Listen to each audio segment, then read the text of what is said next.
Revolution. And I've just written this, so I haven't memorized it yet. So part 2. Haiti, 1492. Columbus lands on the island, claims it for Spain, and christens it La Española. 1 year later, he comes back with sugarcane, soldiers, and tack dogs. In less than a decade, so many of the island's people have been killed by slavery and disease that a kindly Dominican monk, heartbroken, so they say, at the disappearance of his native flock, comes up with a suggestion: importing slaves from Africa.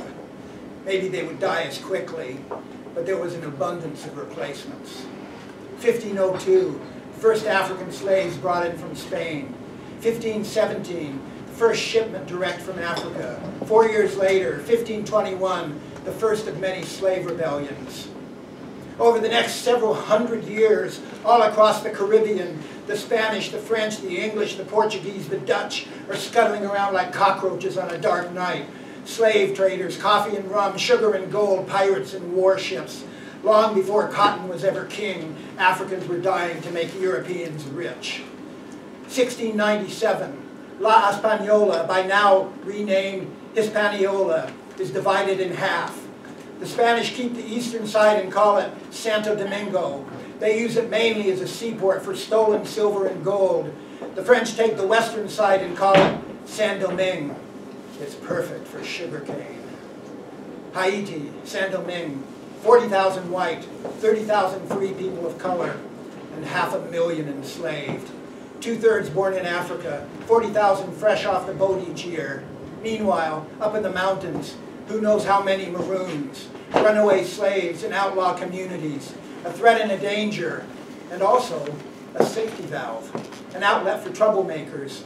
But the more sugarcane planted, the more forest cut down, the further up into the mountains the maroons are driven.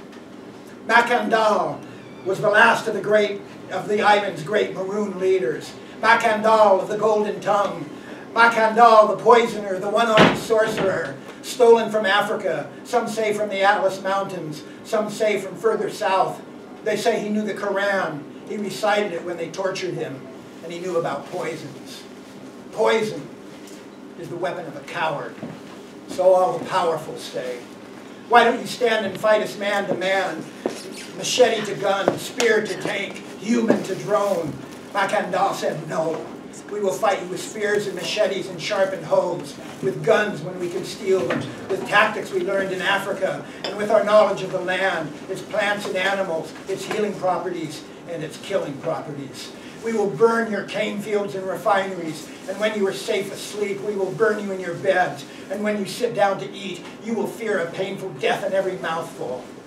Macandal united the Maroons. They came down out of the mountains at night. They built up a network of spies and poisoners. Thousands of slave owners and their families died. After 6 years of guerrilla war, Macandal was finally caught. They burned him at the stake in the center of Cap Francais. According to the official record, the knots were tied badly. He broke free, leapt from the flames, and almost escaped. Before he died, he said he would come back as a flea. 17 years later in North America, the midnight ride of Paul Revere conquered Massachusetts, the Minutemen fire, the shots heard round the world, war, Britain against the 13 colonies. 1776, the Declaration of Independence. 1778, France comes in on the side of the colonies. 1779, the Siege of Savannah, one of the bloodiest battles of the war. Haiti, Saint-Domingue, sends a regiment to join in the fight. White French officers, free people of color, and a platoon of slaves, trained in the art of modern war. They fight bravely. They learn useful skills. 10 years later in Paris, France, 1789, the storming of the Bastille, the French Revolution kicks off. The prison governor calls in the Swiss grenadiers.